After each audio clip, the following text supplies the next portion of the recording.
할렐루야. 기쁘게 박수로 맞아주셔서 참 감사드립니다. 네, 방금 말씀하신 대로 소개받은 인도네시아에서 살고 있는 주영재 선교사입니다. 네. 인도네시아에 대해서 알고 계신 분들이 많이 있으시겠지만 때로는 또 한국과 거리가 있다 보니까 인도네시아에 대해서 잘 모르시는 분도 있을 것 같아서 잠깐 인도네시아에 대해서 그리고 제 사역에 대해서 말씀을 좀 드리고 싶습니다. 저는 한국어로 이제 이 자리에 서서 한국어로 말씀드리는 게 좀 많이 어색해졌어요. 한국어로 말씀을 전할 수 있는 기회가 점점 시간이 갈수록 줄어드니까 혀도 꼬이고 좀 어눌해지는 같은 느낌이 드는데 양해를 부탁드릴게요. 예전에는 정말 말 잘했습니다.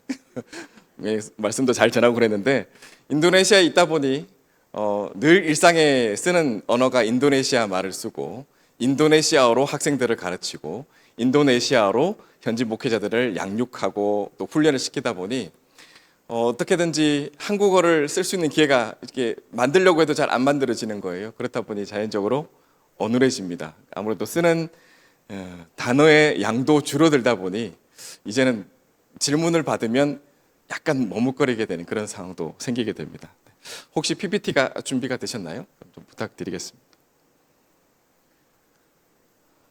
네. 일단은 저는 말씀 전해주신 대로 작년 11월에 또 감사하게도 우연찮게 계획하지 않은 검진을 받았습니다.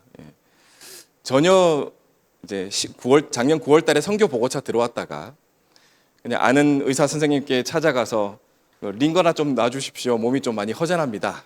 몸이 좀 허해진 것 같아요. 다시 출국하기 전에 그냥 저희가 한번 링거 맞고 가고 싶습니다 했는데 그냥 누워봐라고 하시더니 목에다가 이렇게 뭐라 그러죠? 아니 뭐라 그러지? 초음파. 또 자꾸 이제 현지어가 떠오르니까 한국말이 안 떠오릅니다. 현지어는 US계라고 하거든요. 자꾸 그 말이 떠오르는데 이게 복부를 다 초음파해 주시는 거예요.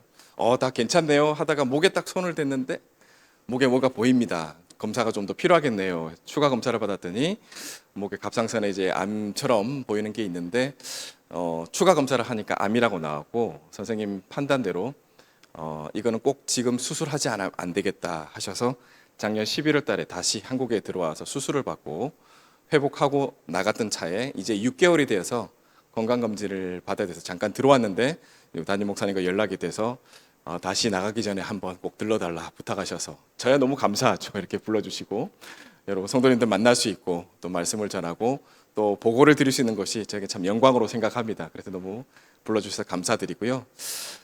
적도의 길을 걷는 그리스도인이라고 저는 표현을 늘 씁니다. 왜냐하면 인도네시아 위치가 적도 선에 걸려 있습니다. 적도 선에 걸려 있는데 자꾸 넘기지 마십시오. 아직 모르는데 이게 안 먹히는군요. 네. 죄송합니다. 이게 다시 한번 띄워주시겠어요?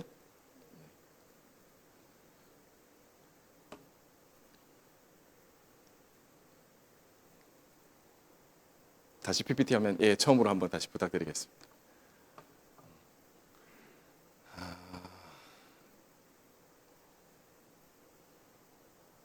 갑자기 제가 어색해집니다. 네, 인도네시아에 대한 말씀을 드리다 보니 한날 선교 보고를 하는데 선교 보고 끝나고 난 다음에 어떤 분이 질문을 하시더라고요. 거기 카레가 그렇게 맛있습니까? 라고. 거기는 인도고 저희는 인도네시아입니다. 그래서 인도네시아는 카레가 전문인 국가가 아니고요. 오히려 꿀이나 생강이나 이런 것이 유명한 국가입니다. 네, 이제 작동이 되는 것 같습니다.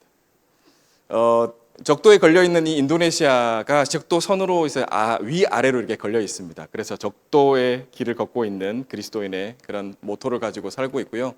저희 가족 사진인데 가장 최근 사진입니다. 작년 12월 달 크리스마스 때 함께 찍은 사진이고요. 저희 가족들 이름은 제 아내 홍성주 선교사와 자녀 딸 주 빅토리아, 아들 주 다니엘입니다. 본명입니다. 그냥 영어 이름을 따로 쓰는 게 아니고 본명으로 주 빅토리아, 주 다니엘 이름을 가지고 있습니다. 네, 이제 인도네시아가 이렇게 생겼습니다. 굉장히 큰 국가입니다. 제일 왼쪽에서 오른쪽 섬까지 비행기를 타고 날아가면 몇 시간이 걸릴까요? 아시는 분 있으실까요? 제일 왼쪽 끝 섬에서 제일 오른쪽 섬까지. 제일 왼쪽 섬의 이름은 아째라고 해서 우리에게 알려져 있는 반다 아째라고 예전에 쓰나미가 나서 많은 생명을 잃었던 그 지역입니다. 그 지역과 제일 오른쪽 파푸아라고 알려져 있는 파푸아 섬인데 그 섬까지 총 7시간이 걸립니다. 비행기를 타고 7시간입니다. 꽤 먼 거리죠. 한국의 인천에서 자카르타까지, 인도네시아 자카르타까지가 7시간입니다. 꽤 먼 거리입니다. 네, 그 다음 넘겨주시고요. 예, 저희가 살고 있는 곳은 지금 이제 빨갛게 점이 찍힌 곳 그 섬이 우리에게 흔히 알려진 자바 섬입니다. 인도네시아 자바 섬이고 그 섬 가장 중앙에 있는 살라띠가라고 하는 그 섬에 이제 도시에 살고 있는데 인도네시아에서 가장 작은 도시입니다. 도시로서요. 시티라고 하는 그 도시로서 가장 작은 도시이고요. 굉장히 분위기가 여기 지금 현재 교회가 있는 위치 분위기하고 비슷합니다. 그리고 저희는 누산따라 신학교라고 하는 신학교 베이스로 제가 기본 선교 본부를 두고 있고 뿌삿 선교 단체와 함께 협력하는 사역을 하고 있습니다. 그 다음 부탁드릴게요. 인구는 2억 8천만 명, 인도네시아 인구는 2억 8천만 명인데 많은 인구죠. 전 세계에서 네 번째로 많은 인구고 현재 집계는 약 3억 정도 된다고 합니다. 다음에 넘겨주시고요. 종교 분포로는 이슬람이 87%, 개신교, 꼭 기독교를 얘기합니다. 개신교는 약 7%, 많게는 10%도 보고 있는데 그렇지 않은 것 같습니다. 가톨릭 3%, 힌두교 2%, 불교와 유교가 나머지를 차지하고 있는데 인도네시아는 이렇게 6개 종교만 공식적인 종교로 인정하고 있습니다. 이 인도네시아 땅을 밟는 사람들이나 살고 있는 사람들이나 외국인이든 내국인이든 관계없이 누구나 이 종교 중에 하나는 필수로 가지고 있어야 됩니다. 대한민국에 와서 분위기는 학교 다닐 때 종교란 써내라 그러면 뭐라고 적지? 무교 적거나 부모님이 불교니까 부교 적는 친구들도 있었고 나는 교회를 안 다니지만 어머니가 교회를 다니니까 기독교 적는 친구 있습니다. 인도네시아는 이게 안 통합니다. 모든 사람이 이 종교 중에 하나는 가지고 있어야 됩니다. 이 종교를 가지고 있는 그게 집계가 되다 보니 이슬람이 약 87%, 한 2억 1천만 명, 2억 2천만 명 정도가 이슬람 인구가 사는 땅입니다. 약 3억 정도 되지 않는 그 인구에서 약 2억 2천만 명이 무슬림이다. 상상해 보셨습니까? 어떤 분위기가 되는지요? 그 중에 기독교 중에 개신교가 7%, 약 한 2,800에서 3천만 명 정도의 그리스도인들이 살고 있고 이렇게 종교를 인정하는 국가다 보니 인도네시아는 많은 무슬림들이 살고 있지만 이슬람 국가가 아니고요. 이슬람 종교인이 많이 사는 국가입니다. 이슬람 종교인이 많이 사는 국가로서 분위기가 굉장히 이슬람적이겠죠. 그 속에서 그리스도인들도 종교를 인정받고 살고 있지만 지지난주에도 인도네시아 저희가 살고 있는 그 지역에서 한 1시간 반 정도 떨어져 있는 족자카르타라고 하는 곳이 있는데 그 옆에 있는 도시에 교회를 하나 세웠습니다. 공식적으로 정부의 인정도 받고 종교성의 인정도 받아서 교회를 열었는데 지역 주민들이 찬양 소리 시끄럽다고 찾아와서 24시간 내에 문 닫지 않으면 불질러 버리겠다 해서 결국에는 오늘 기준으로 모든 예배는 중단되고 온라인 예배로 전환이 된 상황입니다. 아무리 법이 존재를 하고 모든 국민은 종교를 가질 수가 있고 모든 그들이 믿는 신은 존중되어야 된다는 법이 있는데 그렇지만 굉장히 대다수를 차지하고 있는 이 무슬림들이 싫다, 귀찮다, 불편하다는 이유로 다른 종교를 그렇게 핍박하고 괴롭힙니다. 물론 그렇지 않은 지역도 있지만 아주 강성 이슬람 지역은 이런 찬양 소리만 들어도 기도 소리만 들어도 기분 나쁘다고 와서 사람들이 예배를 드리고 있는데도 불구하고 아이, 어른, 여성, 남성 불문하고 유리창을 다 깨부수고 의자를 다 깨부수며 불을 질러버리는 그런 일들이 지금도 계속 일어나고 있는데 지금 이런 상황을 보고 많은 사람들이 판단하기를 이거는 단순한 종교에 대한 핍박이 아니라 크리스찬 포비아라고 합니다. 크리스찬들에 대한 공포심 그런 거죠. 그런 거로 발동하는 겁니다. 정부에서 나서서 제재를 하고 종교성 담당자가 내려와서 이거는 불법이다, 이런 행동을 하지 마십시오 이렇게 해도 그 지역 주민들이 싫어요 한마디면 꼼짝 못합니다. 그런 상황으로 계속해서 흘러가고 있는데 굉장히 가슴 아픈 소식입니다. 지지난주에 그렇게 문을 닫은 교회가 저와 협력하는 교회였거든요. 밀접하게 협력하고 함께 어깨를 나란히 하고 있는 교회인데 어쩔 수 없이 문을 닫게 되면서 굉장히 마음이 아픈 그런 상황을 제가 한국에서 그 뉴스를 접하게 되었습니다. 인도네시아는 약 18,000여 개 섬으로 구성되어 있는 굉장한 섬나라고요. 그리고 종족으로 밝혀진 것이 330 종족으로 문서상 나와 있는데 700 종족이라고 주장하시는 분들도 있습니다. 언어는 650개 종족 언어를 가지고 있고요. 그 다음을 넘으시면 인도네시아어라는 게 존재하기 때문에 많은 종족 언어가 있지만 인도네시아어, 바하사 인도네시아가 있기 때문에 어딜 가도 서로 소통할 수 있는데 문제는 없는 그런 상황입니다. 감사하게도 인도네시아를 누군가가 만들어 주셔서 이 넓은 땅에 많은 종족을 만나도 소통 가능해서 저도 이렇게 하나님 말씀을 전할 수 있는 그런 사역을 가능하게 된 것이죠. 다음 페이지 부탁드릴게요. 예, 쭉 그냥 다 넘겨주십시오. 쭉 다 그 페이지의 끝까지 다 넘기시면 되겠습니다. 제가 하는 첫 번째 사역은 복음전도 교회 개척 훈련입니다. 누군가가 제게 질문해서 당신의 사역은 무엇입니까? 라고 물어보시면 저는 무조건 첫 번째는 복음전도 교회 개척 훈련 사역을 하고 있습니다. 인도네시아 그 땅에 많은 사람들이 아직도 예수님을 모릅니다. 아직도 복음을 듣지 못한 사람이 굉장히 많습니다. 그 사람들에게 복음을 전하고 그 사람들이 있는 거처에 하나님의 전을 세워 예배하는 예배당을, 그리고 하나님을 예배할 수 있는 장소를 세우는 것이 제 선교의 첫 번째 이유입니다. 그래서 생활 선교사 양육과 파송하는 일을 하는데 뿌사시라고 하는 현지 선교단체와 협력합니다. 이 뿌사시라는 단체는요, 약 38년 정도 됐는데 역사가, 제일 첫 번째 이 단체를 세우신 목사님이 예전에 80년대 때 한국에 오셔서 아세아 연합신학대학원에서 공부를 하셨습니다. 그때 한국에 부흥하는 것을 보고 마음에 큰 비전을 품고 다시 돌아와서 인도네시아도 한국처럼 부흥할 수 있다라는 큰 마음을 품고 들어와서 세운 단체가 뿌사시라고 하는 단체입니다. 그래서 한국에 영혼이 담겨 있는 단체예요. 그냥 스스로 현지 목사님이 세운 현지 자생 단체이긴 하지만 한국의 영성을 가지고 있는 그 단체입니다. 그래서 저를 만났을 때 굉장히 반가워하시더라고요. 저와 함께 사역이 시작되었는데 이름은 뿌사신, 발음은 좀 힘들지만 현지어 발음입니다. 그것을 단어를 줄였는데 사역과 마을과 통합이란 단어를 줄여서 마을을 향한 통합적 선교 사역이라는 뜻을 담고 있는 단어입니다. 그래서 이 단어를 쓰고 있는데 이 뿌사시란 단체 안에는 4년제 정규 기독대학이 있습니다. 기독교 교육과와 유아교육과가 있는 곳이고요. 이 단체 안에 102곳의 유치원이 있고 29곳의 퓨처센터를 세웠습니다. 4개의 초등학교와 1개의 중학교, 1개의 고등학교를 가지고 있는 아주 활발하고 넓게 사역하고 있는 단체입니다. 그 안에 PMTC 선교훈련센터라고 해서 제가 직접적으로 관여하고 있는 이 센터에 매월 2월 달과 8월 달에 부르심을 받은 주의 종들을 불러서 5개월간 훈련시켜서 파송을 합니다. 내일 이제 2월 달에 모집이 됐던 사람들이 내일 이제 현지에서 파송이 되는데 복음이 한 번도 들어가지 않은 지역으로 파송받아서 들어갑니다. 그리고 이렇게 유치원이 세워져 있는 이 주변으로 파송돼서 들어가서 나 선교사요, 나 복음 전하러 왔어라고 하는 것이 아니라 나 이곳에 이사 온 그냥 일반 주민입니다라고 들어가는 거예요.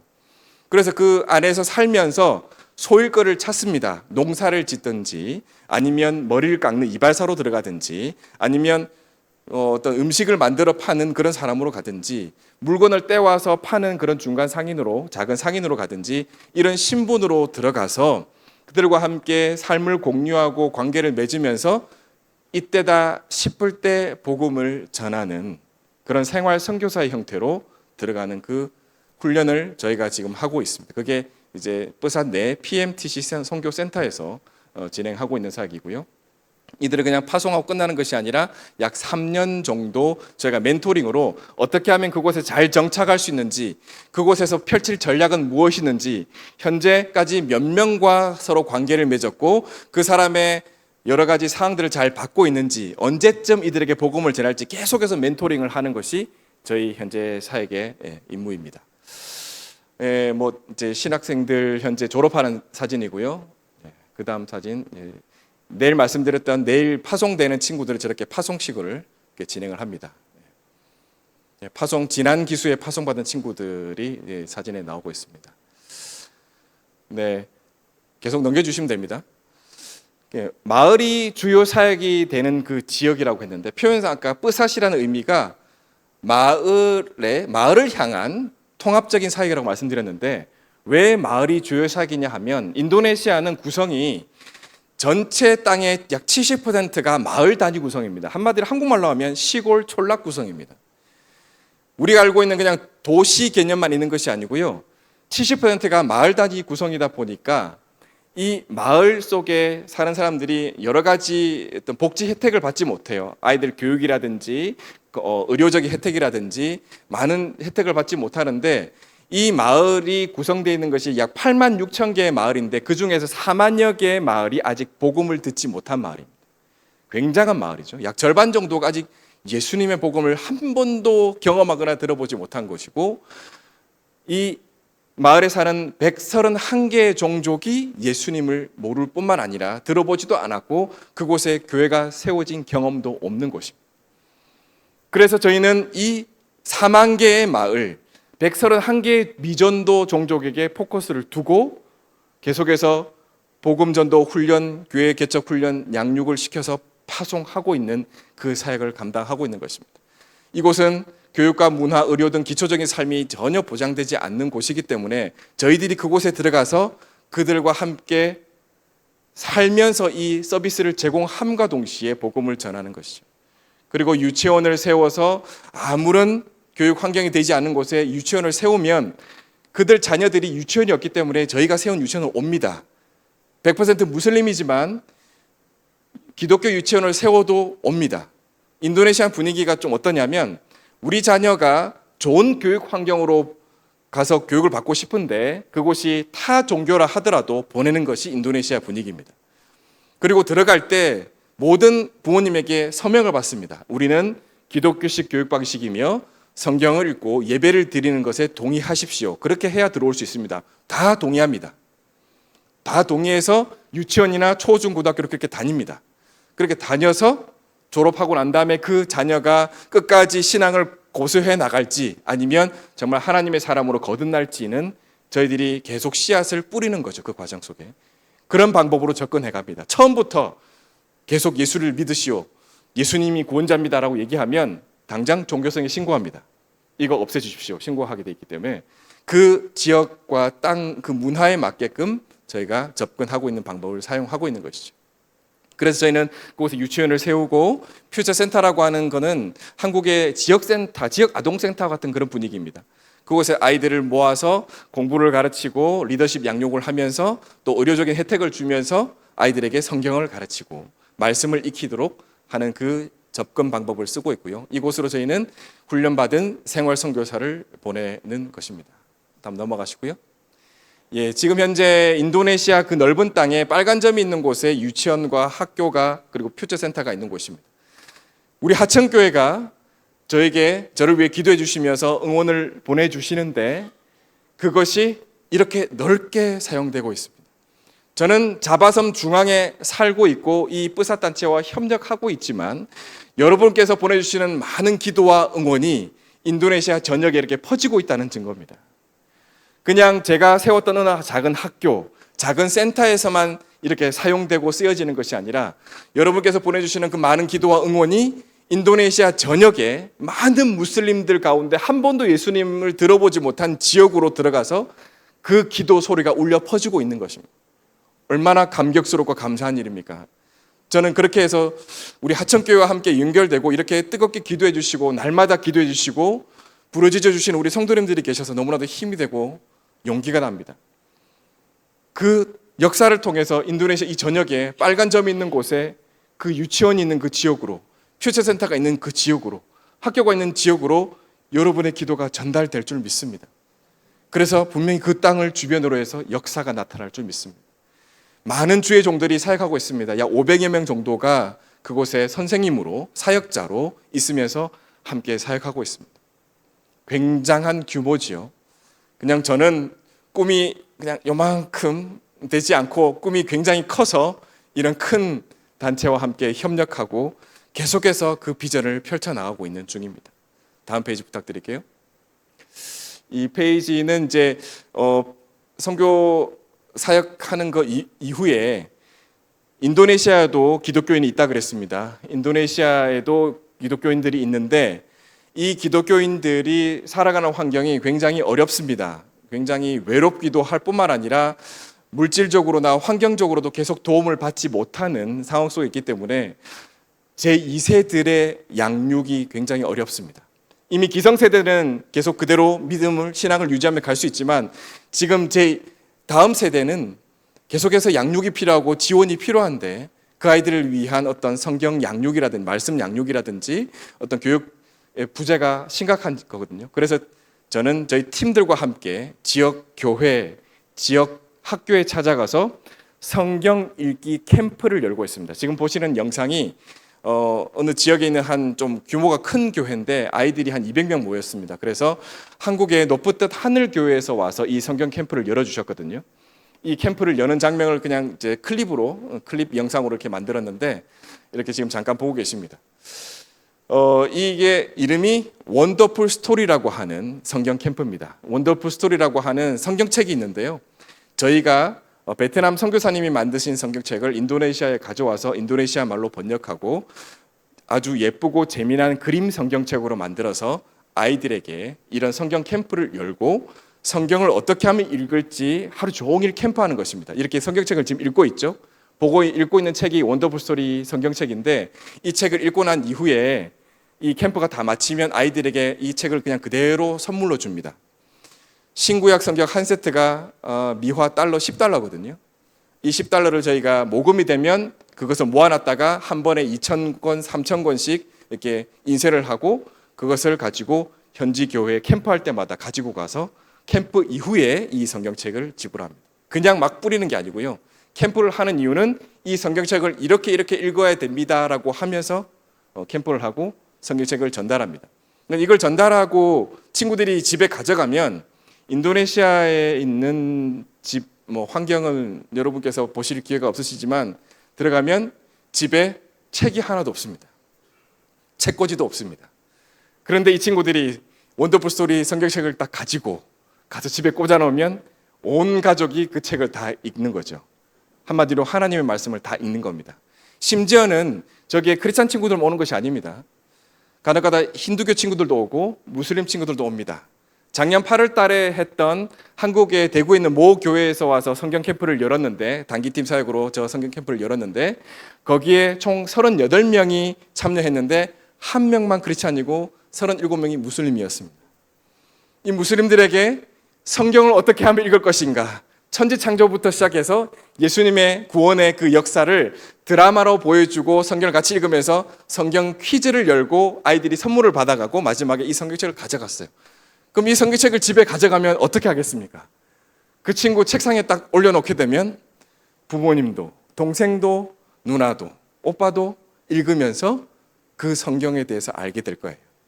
자연스럽게 성경을 읽게 되는 그런 역사가 있는 것입니다. 그러면 위험스럽게 제가 그 가정에 막 침투해 들어가가지고 예수 믿으세요라고 하지 않아도 그들이 자연스럽게 성경을 가까이 하고 예수 그리스도를 알게 되는 일이 있는 것이죠. 이것이 단순히 현지 교회를 지원하는 것뿐만 아니라 주변에 있는 그 자녀들의 친구들까지도 전도할 수 있는 그런 기회가 되는 캠프 사역이 되는 것입니다. 사진에 그러니까 화면 보시는 대로 원더풀 스토리 구약과 원더풀 스토리 신약 성경 이렇게 두 책을 저희가 실제로 판권을 가지고 와서 인쇄를 한 겁니다. 이 실제 책을 현지에서는 현지 일반 서점에는 한국 돈으로 약 22,000원에 판매하고 있거든요. 근데 저희는 선교사님들이 사역을 하기 때문에 그 원가를 굉장히 낮춰서 한 미화 달러 10달러에 저것을 인쇄해서 받아가지고 사역에 쓸 수 있도록 그렇게 제공받고 있는 것입니다. 다음 페이지 넘겨주시고요.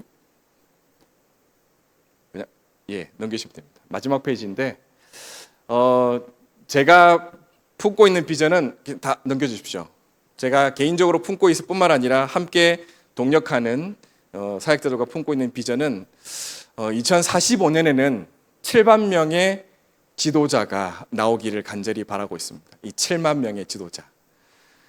이 뿌사시라고 하는 선교센터에서 훈련받은 주의 종들과 또 102곳에 있는 유치원을 통해서 훈련받은 주님의 자녀들과 퓨처센터를 통해서 이없이 양육이 이루어진 사람들과 PMTC에서 훈련받고 지역으로 나가 있는 생활 선교사들과 모두 주님을 위해서 힘쓰고 하나님 나라를 확장을 위해서 힘쓰는 그 지도자가 7만 명이 세워지기를 간절히 바라고 있습니다. 그리고 이들을 통해서 1000개의 교회가 개척이 되기를 간절히 바랍니다. 건물이 있는 교회를 말씀드린 것이 아니라 예배 처소가 세워지는 거예요. 예배 처소, 하나님을 예배할 수 있는 예배 처소가 세워지는 그 1000교회 개척과 말씀드렸던 원더풀 스토리가 100만 권, 100만 세트가 보급이 되어서 많은 인도네시아 어린이들이 그 성경책을 가까이 하고 하나님 말씀을 배울 수 있는 것.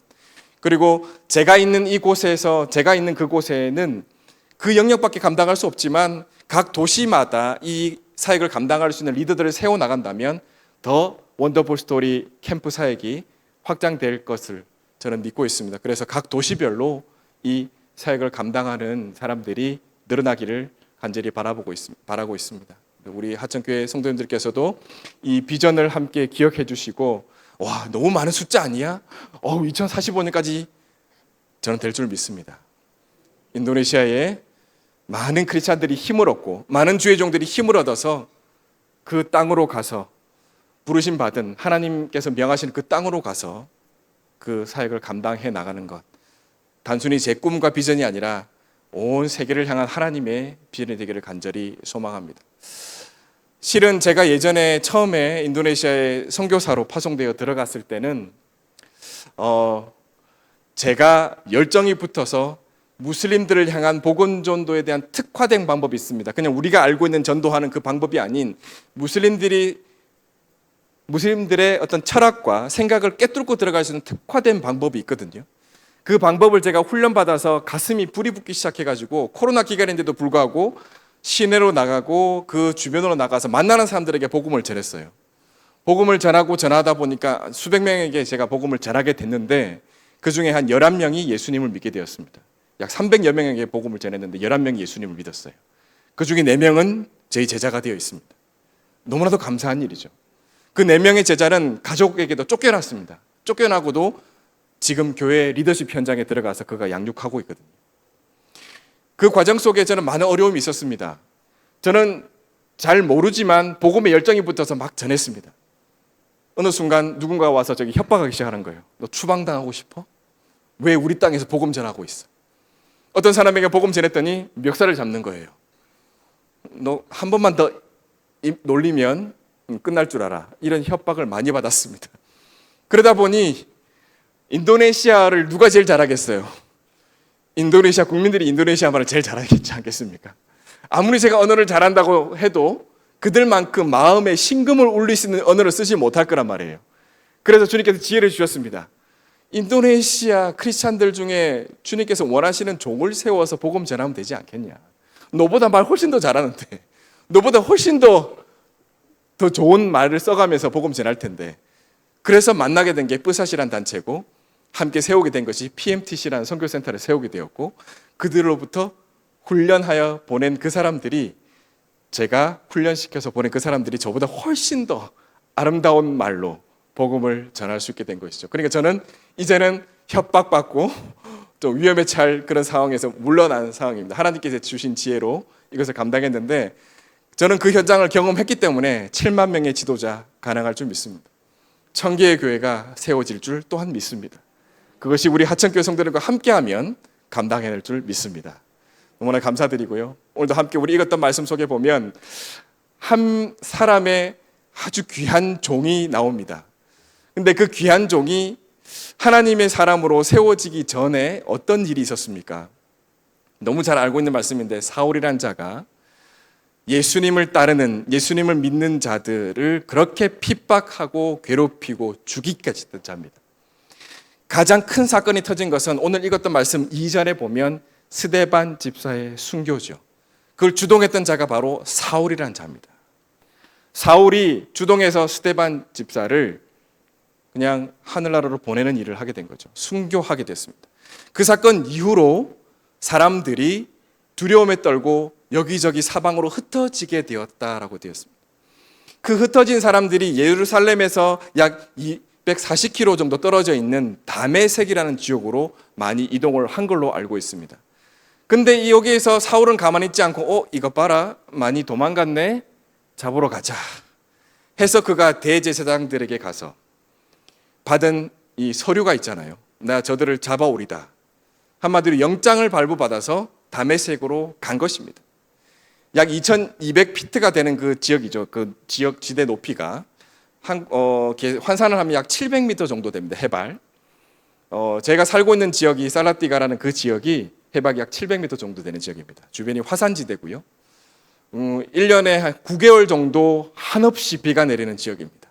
약 3개월 정도가 비가 오지 않고 조금 살만하구나 하는 지역입니다.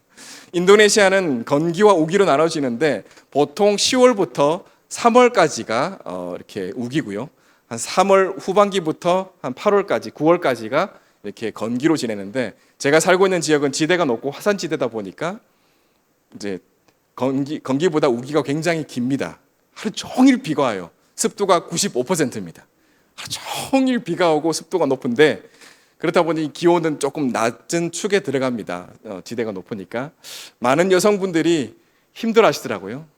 혈압도 떨어지고 기온도 빠지고 습하다 보니까 건강에 어려움이 있어서 많은 분들이 주기적으로 주변의 뜨거운 도시로 한번 가서 몸을 말리고 옵니다.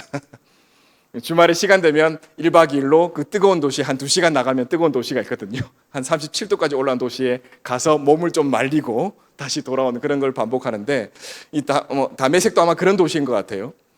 그 지역으로 도망가고 몸을 숨기고 있는 크리스찬들, 당시 예수님을 따르고 있는 자들을 잡기 위해 사울이 명을 받아서 아주 기세등등하게 가는 길목이었습니다. 우리가 알고 있다시피 이제 PPT는 끝났습니다. 이제 접어주시면 되고요. 그래서 그들이 있는 곳으로 가는데 우리가 알고 있는 그 사건대로 누군가가 사울에게 나타납니다. 당신은 누구요? 했더니 네가 핍박하는 예수다라고. 한번 생각해 보십시오. 나는 예수를 핍박한 적이 없습니다. 예수 믿는 사람들을 핍박했을 뿐이지. 그런데 예수님께서 말씀하시기를 그게 바로 나를 핍박하는 것이다 라는 그런 말씀이지 않겠습니까? 네가 핍박하는 예수라. 그런데 왜요? 하고 그 이후의 사건이 이제 강한 빛으로 인해서 사울은 앞을 보지 못하고 누군가의 도움을 받아서 이동하게 되죠. 직가야라는 그 길에 유다의 집에 머물게 됐습니다. 그런데 하나님께서 다시 말씀하시기를 아나니아에게 말씀하셔서 너가 지금 그곳으로 가서 사울을 만나라. 그를 위해 기도해 주어라는. 근데 아나니아의 반응이 나옵니다. 오늘 읽었던 말씀에 아나니아 반응이 어떻습니까? 뭐라고 합니까? 아니 주님, 그 자는 예수님을 믿는 자를 그렇게 핍박하고 괴롭히고 곤란하게 힘들게 했던 자인데 왜 그에게 가라고 하십니까? 그래서 지금도 그가 그를 잡으러 가고 있는 길목이 아니었습니까? 근데 말씀하시기를 아니다. 그가 나를 위하여 앞으로 고난받을 자다. 그가 나를 위하여 이방인에게 임금들에게 각 예루살렘과 족속들에게 내가 맡긴 일을 할 종이다라는 것을 명하였습니다. 알려주었고요. 아나니아가 그 길로 떠나서 사울을 만나 기도를 해 주었습니다. 기도를 하고 보이지 않는 것이 벗겨지고 앞을 보게 된 사울은 그 이후에 잠시 쉬었다가 바로 달라진 모습을 보입니다. 회당에 가서 예수님이 바로 그리스도라고 전하고 있습니다. 이게 무슨 일입니까? 그 전까지 예수님을 믿는 자들을, 따르는 자들을 잡아서 고난하고 협박하고 핍박하고 죽이려고 했던 자가 회당에 가서 예수님이 바로 그리스도라고 전하고 있는 거예요. 그래서 사람들이 놀라지 않습니까? 아니 이 자가 왜 예수님이 그리스도라고 하는 거지? 예수 믿는 자를 잡아서 죽이는 자가 아니었더냐라고 반응하는 거죠. 잘 생각해 보십시오. 이 사도 바울이 아나니아의 그 기도를 통해서 주의 종으로 세움받았습니다. 물론 아나니아가 그 자리에 순종을 하지 않았으면 다른 자를 통해서 이 일을 했을 수도 있습니다. 그런데 오늘 성경에서 말씀하시기를 아나니아가 하나님께서 말씀하실 때 분명히 되물었습니다. 아니 왜요? 그 자에게 왜요? 그렇지만 아나니아는 순종하여 갔습니다. 기도해 주었습니다. 아나니아의 마음속에 제가 아나니아였다면 분명히 두려움이 있었을 겁니다. 아나니아도 예수님을 따르는 자의 한 사람이었고 사울이라는 존재가 예수님을 믿는 자를 잡아 죽이거나 핍박하기 위해서 가는데 나도 그럼 그 일을 당할 수 있지 않느냐 두려움이 있었을 겁니다. 그럼에도 불구하고 그런 위험한 일을 앞에 두고 주님의 음성을 들었을 때 그는 가서 사울에게 기도해 주었을 뿐입니다. 그런데 그 결과가 어떻습니까? 사도 바울이 어떠한 일을 해냅니까? 아시아와 유럽에 엄청난 복음의 역사를 일으킨 주의 종이 되었습니다. 아나니아 한 사람의 역할로. 아나니아의 그 역할, 바로 디딤돌의 역할. 바로 자녀됨의 특권이요, 그 역할 때문이었습니다. 예수 그리스도의 자녀됨이 무엇입니까? 예수 이름의 권세를 가진 자입니다. 예수 그리스도의 권세를 입은 예수 그리스도의 우리 자녀됨으로 그 특권을 내세워서 난 안 할래요 할 수 있지만 특권을 내세웠는데 그 특권이 무슨 역할을 했습니까? 그 역할이 바로 죽어가는 한 영혼, 잘못된 길로 가는 그 영혼을 깨워서 주의 사자로, 주님의 도구로 만들어 주었던 것입니다. 바로 아나니아는 그 디딤돌의 역할, 하나님의 자녀됨의 역할 중에 하나인 디딤돌의 역할을 감당했기 때문에 지금 우리가 이 전에 나와서 예수님, 하나님 예배할 수 있는 것입니다. 그 역사가 있었기 때문에 사도 바울이 넓게 복음을 전할 수 있는 복음의 사도가 되었던 것입니다. 예수 그리스도 마찬가지입니다. 보내심을 입어 이 땅에 오셔서 고난당하시고 십자가를 통해서 그 디딤돌의 역할을 하셨습니다. 하나님과 우리 사이에 멀어져 있고 깨어졌던 관계를 예수 그리스도께서 십자가로 디딤돌이 되어주셔서 우리가 하나님을 알고 하나님의 자녀된 삶을 살 수 있는 것입니다. 우리가 바로 그 구원의 삶으로 들어가게 된 것이죠. 예수 그리스도가 아니었다면 우리는 죄를 깨닫지도 못했을 뿐만 아니라 하나님과 다시 회복할 수도 없을 겁니다. 예수님께서 바로 그 일을 하셨어요. 아나니아도 마찬가지입니다. 그 일을 했기 때문에 사도 바울이라는 사람이 나타난 것입니다. 하나님을 위해서 고난을 당하며 핍박을 당하며 복음을 전하는 그 사도가 되었던 것입니다. 저도 마찬가지입니다. 제가 인도네시아에 가서 살라티가라고 하는 그 지역에 살고 있는 이 한 점일 뿐인데 이 점에서 무슨 많은 일을 할 수 있겠습니까? 그러나 제가 그 땅에 살면서 디딤돌의 아나니아와 같은 그런 역할을 감당했을 때 그 역할을 통해서 많은 사람들이 주님 편으로 돌아오게 될 줄 믿습니다. 우리 하천교회 성도님들께서 지금 살고 있는 이 땅에 무슨 많은 영향을 미칠 수 있을까? 대한민국을 벗어나서 얼마나 많은 영향을 미치는 그런 역할을 감당할까? 그것보다도 지금 있는 이 자리에서 그 디딤돌의 역할을 감당할 때 하나님의 놀라운 복음의 역사는 나타날 줄 믿습니다. 지금 이 자리에서 나는 디딤돌이야. 이 역할, 나는 누군가의 디딤돌이 되어야 할까? 나는 지금 누군가의 디딤돌일까? 누군가의 다리일까? 섬과 섬을 이어주는 다리가 있을 때 사람들이 왕래를 할 수 있는 것처럼 나는 누군가의 다리가 되어서 하나님을 알게 하고 예수 그리스도의 그 놀라운 축복의 경험을, 구원의 경험을 할 수 있는 그 역할을 감당할 수 있을까? 이게 바로 우리의 자녀됨의 특권이자 역할인 줄 믿습니다. 우리 모든 성도님들, 나는 누구의 아나니아가 될까? 나는 누구의 다리가 되어야 될까? 나는 누구의 디딤돌일까? 우리 모든 성도님들께서 저를 위해서 기도해 주시고 저를 위해서 응원을 보내주시는 그 많은 그 외침들이 디딤돌이 될 줄 믿습니다. 그것이 바로 인도네시아의 부흥과 인도네시아에서 예수 그리스도 복음이 널리 전해지는 놀라운 역사로 나타날 줄 믿습니다. 끝까지 그런 디딤돌이 되어주시기를 간절히 부탁드립니다. 끝까지 그런 복음이 건너가는 다리가 되어주시기를, 그리고 이 하천교회가 있는 위치에서 성도님들이 살아가는 그 삶의 자리에서 또 맡겨주신 일터에서 그 디딤돌과 건너가는, 복음이 건너가는 다리, 행복이 건너가는 다리, 축복이 건너가는 다리 역할을 감당하실 때 여러분께서 사시는 그 주변이 변화되고 사람들이 변화되고 이 지역이 변화되고 많은 사람들이 주님 편으로 오게 되는 놀라운 역사가 있기를 간절히 축복하며 간절히 바랍니다. 우리 성도님들께서 그런 아나니아와 같은 소홀히 여길 수 있는 이 역할을 다시 한 번 더 깊이 묵상해 보시고, 주님께서 말씀하시기를 디딤돌이 역할을 감당하라 하셨다. 하나님의 복의 통로가 되는 다리가 되려 하셨다.